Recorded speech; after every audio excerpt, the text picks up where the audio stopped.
Shabbat shalom.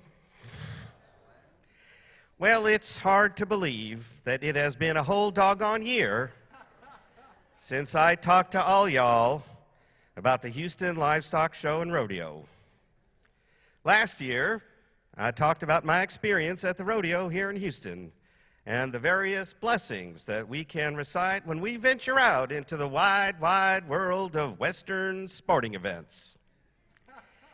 I also mentioned that I grew up in Tucson, Arizona, which is where I went to my very first rodeo.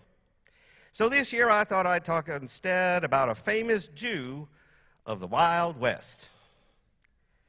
Well, a sort of famous Jew of the Wild West. Did you know that Wyatt Earp was buried in the Jewish Hills of Eternity Cemetery in Coleman, California? For those of you who do not know who Wyatt Earp was, where the heck have you been? He was a famous Wild West lawman and gambler. Lots of movies and TV shows have been made about his life. Many of them actually made stuff up about his life. But the most famous gunfight in the Wild West was only about 70 miles from where I grew up in Tucson. And while I was growing up, I made several trips to the famous OK Corral in Tombstone, Arizona. Now you might say I was a bit obsessed with the shootout at the OK Corral and with the Earp brothers and Doc Holliday in particular. In fact, I actually have several books in my library chronicling the whole affair, some of them telling tall tales more than history. But I guess you could say that's part of the charm of the Wild West. Now, before I go any further in this story, I need to clarify something very important. Wyatt Earp was not Jewish. He was buried in a Jewish cemetery, but he was not Jewish. However, he was married to a Jewish woman, and she is the sort of famous person that I want to tell you about. Her maiden name was Josephine Sarah Marcus. Sometimes she was called Sadie, and sometimes she was called Josie. Josephine was born in New York in 1861 to a Prussian Jewish family.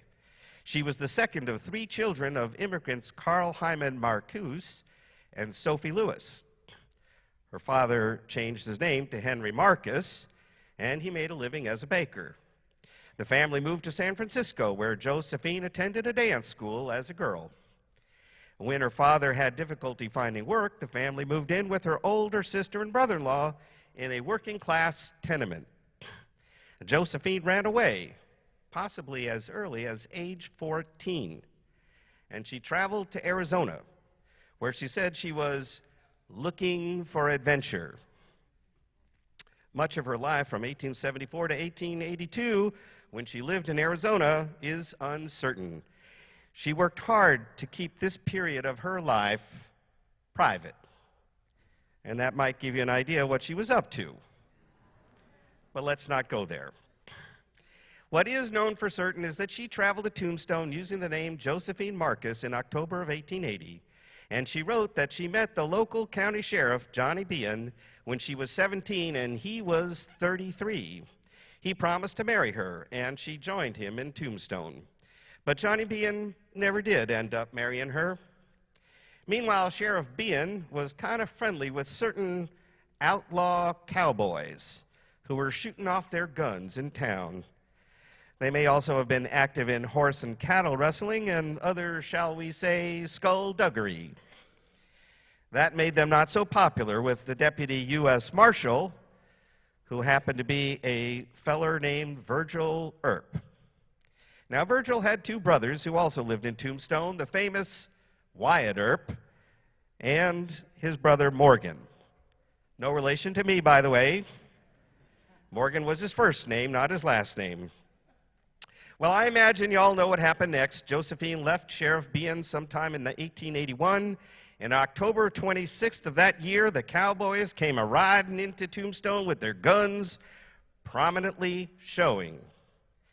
Now, I imagine it may come as a shock to some modern-day Texans, but the Wild West town of Tombstone at that time had passed a law that no one could carry their guns within the city limits. Imagine that, a gun control law in the Wild West.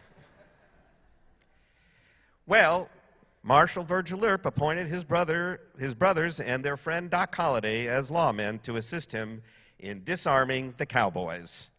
And what happened next has been the subject of much debate over the last 140 years. The Earps claim the cowboys drew their pistols. The cowboys claim they threw their empty hands up in the air as they were ordered. But within a matter of only 30 seconds, 30 bullets were fired, and 3 cowboys lay dead. Virgil and Morgen Earp were wounded, and so was Doc Holliday. Wyatt Earp somehow missed all the bullets that were flying around in that half minute.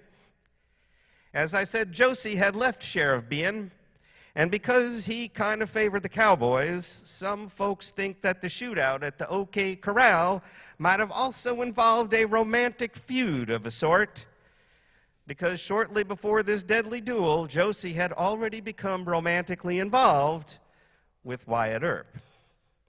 Just to make things more complicated, Wyatt already had a common-law wife named Maddie Blaylock. But Wyatt ended up leaving Maddie and hitching up with Josie, and the rest, as they say, is history.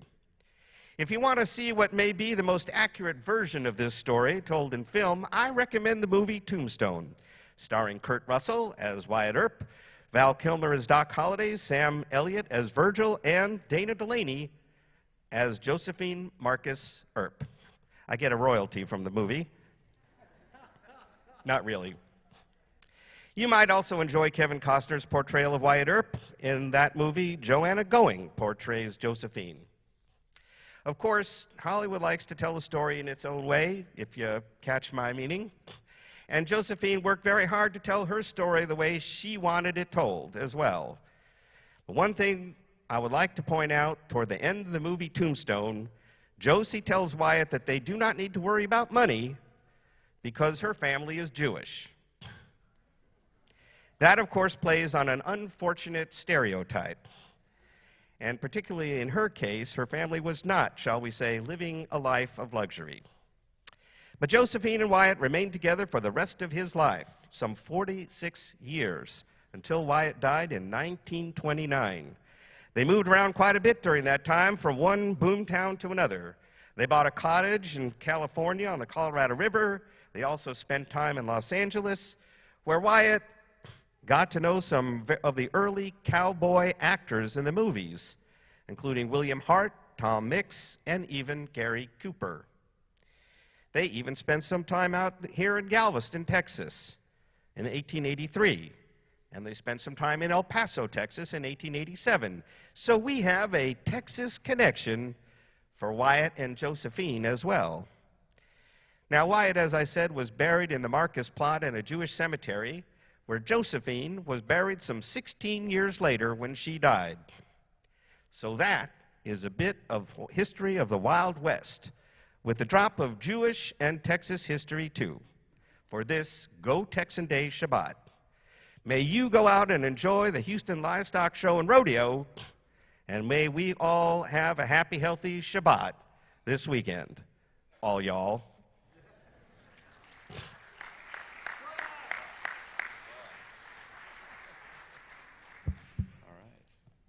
Thank you, Cowboy Morgan. Beautiful job. It's good to have you back. And we look forward to having you back a year from now. You've kind of set up now for the rest of your career.